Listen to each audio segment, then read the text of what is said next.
Imagine this.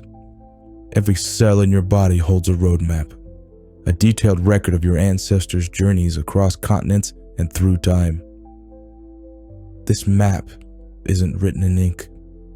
It's your spirit, your soul, and it's engraved into your DNA, a code stretching back over 200,000 years. Deep inside, echoes of people who roamed the African savannas long before civilization began. Your innate fear of the unknown, the surge of adrenaline when you're threatened, maybe even your curiosity about the gods. These primal instincts are woven into that code. Today, we're going to unlock that part of your story. Last time, we met mitochondrial Eve and Y-chromosomal Adam, two figures whose genetic legacy touches every single person alive today. But their story wasn't just the beginning. How did their descendants migrate, evolve, and adapt? How did small mutations in their DNA ignite the diversity we see in humans today? In this episode, we'll walk with the earliest humans, tracing the paths of the oldest haplogroups that connect us all. To understand this journey, we need to grasp how DNA carries our past. Ancient DNA is a fragile relic, often extracted from bones or teeth that are over 400,000 years old. This ancient genetic material reveals clues about extinct hominids and their interactions with early Homo sapiens. On the other hand, modern DNA, which is carried by every living person, holds the accumulated genetic changes of thousands of generations. By comparing ancient and modern DNA, we can paint a detailed picture of human migration and evolution. What's fascinating is that our DNA isn't just a static record. It evolves. Tiny changes in our genes called mutations happen over time, and they help scientists track when and where populations split from one another. This is especially important when we look at the divergence of haplogroups, as each generation signals a branching event in human history. But what are haplogroups? Haplogroups are the branches of humanity's family tree, formed by small but crucial mutations in mitochondrial DNA passed down maternally and Y-chromosomal DNA passed down paternally. These mutations create genetic markers that are passed down through generations, helping scientists trace the origins, migrations, and adaptations of ancient populations. Essentially, haplogroups represent groups of people, like ancient tribes or clans, who shared a common ancestor. Over time, as these early humans split off and settled in different regions, they formed new haplogroups. For instance, those who left Africa and migrated into Europe and Asia developed distinct genetic signatures marking them as part of separate but related haplogroups. These groups, while genetically related, evolved unique physical traits and cultural identities based on their environments and ways of life. But how exactly do these mutations form new haplogroups? The answer is that over time, as early humans migrated and their populations were isolated from one another, their DNA underwent slight changes.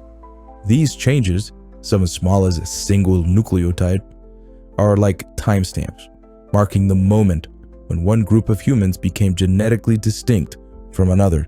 Haplogroups don't just tell us where our ancestors came from, they reveal the intricate web of interactions, migrations, and adaptations that shaped humanity.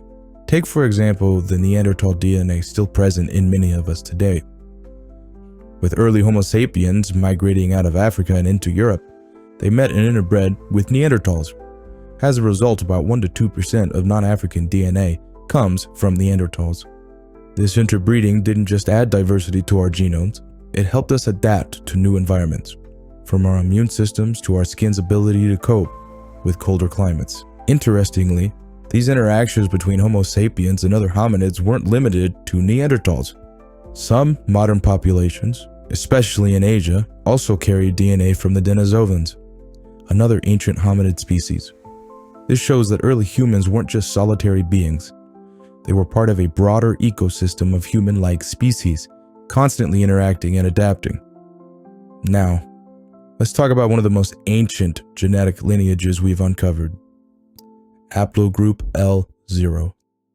Dating back to about 150 to 200,000 years ago, L0 is one of the oldest mitochondrial haplogroups still found in living populations today.